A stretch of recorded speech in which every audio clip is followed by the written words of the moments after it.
ராம் நாராயண ராம். இந்த பரந்த ஆகாசம் பற்றி நாம் சிந்திக்கவே இல்லை என்று சொல்லலாம்.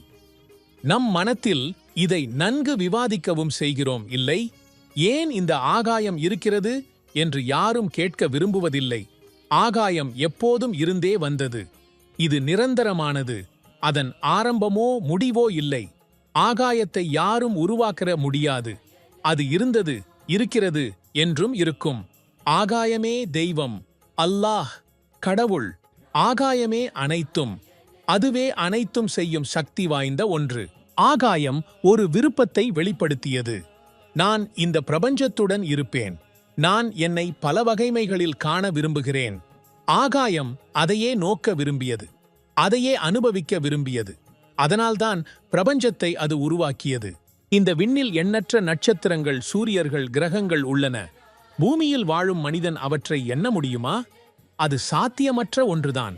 விண்வெளி எவ்வளவு ஆழமுள்ளதோ, எவ்வளவு அகலமுள்ளதோ, நீளமுள்ளதோ என்று யாரும் அளக்க முடியாது. நாம் வெறும் கணிப்பு மட்டுமே செய்ய முடியும். ஆனால் உண்மையில் எண்ண முடியாது, அளக்க முடியாது. எனவே இந்த எண்ணற்ற நட்சத்திரங்கள் மற்றும் கிரகங்கள், விண்வெளியில் தோன்றியவையெல்லாம் ஆகாயத்திலிருந்தே உருவானவை. இதனை மனிதன் உருவாக்கவில்லை. ஆகாயமே அந்த ஆதி மூலமான வேதங்கள் அடங்கிய உண்மையான புத்தகம். அது மனிதனால் உருவாக்கப்பட்டது அல்ல. அந்த புத்தகத்தில் எண்ணற்ற பக்கங்கள் உள்ளன. அவைதான் நட்சத்திரங்கள் மற்றும் கிரகங்கள். ஒவ்வொரு கிரகத்திலும் பஞ்சபூதங்கள் உள்ளன. அனைத்து கிரகங்களும் பஞ்சபூதங்களாலேயே உருவானவை. நீர், காற்று, ஆற்றல், நிலம், ஆகாயம் அனைத்தும் உள்ளன. இதிலிருந்தே இயற்கை தோன்றியுள்ளது. அதிலிருந்தே நாமும் உருவாக்கப்பட்டுள்ளோம். இந்த சக்திகளாலேயே நம் மனம், நம் சிந்தனை, நம் புத்தி உருவாகியுள்ளது. அந்த புத்தியே நமக்கு வாழ்க்கையை நன்றாக வாழ்வதற்கான வழியை காட்டுகிறது. நம் புத்தி மற்றும் மனம் எப்போது தவறு செய்கிறோம் என்பதை நமக்கு எச்சரிக்கிறது. அது நமக்கு சரி தவறு என்ன என்பதை மட்டுமல்லாமல் முழுமையான வளர்ச்சியையும் அளிக்கிறது. ஒரு மனிதன் எந்த சிரமங்களிலிருந்தும் பயங்களிலிருந்தும் விடுபடலாம்.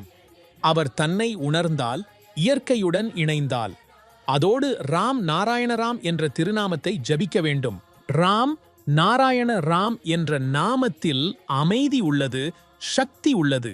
அது உங்களை ஆற்றல் நிறைந்தவராக மாற்றுகிறது. உங்கள் செயல்களில் வெற்றி பெற உதவுகிறது. இந்த நாமத்தை ஜபிக்கத் தொடங்கும் போதே உங்களது சுயத்தை நீங்கள் காணத் தொடங்குகிறீர்கள். இந்த உலகத்தில் எத்தனை பேரோ ராம் நாராயண ராம் எனும் நாமத்துடன் இணைந்து தங்களையும் சமுதாயத்திலுள்ள பிறரையும் உயர்த்தியுள்ளனர். ராம் நாராயண ராம் என்ற நாமத்தில் அந்த அளவிற்கு சக்தி உள்ளது. அந்த நாமமே முழு பிரபஞ்சத்தையும் உள்ளடக்கியுள்ளது. நீங்கள் அதனுடன் இணைந்தவுடன் வாழ்க்கையின் சிரமங்கள் எப்படி நீங்குகின்றன என்றும், உண்மை மற்றும் மகிழ்ச்சி உங்கள் வாழ்வில் எப்படி வருகின்றன என்றும் உணர்வீர்கள்.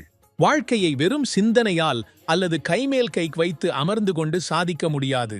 வாழ்க்கை சாத்தியமாகும் செயலில் கலந்து கொள்வதாலும், ராம் நாராயண ராம் என்ற நாமத்துடன் இணைவதாலும் தான்.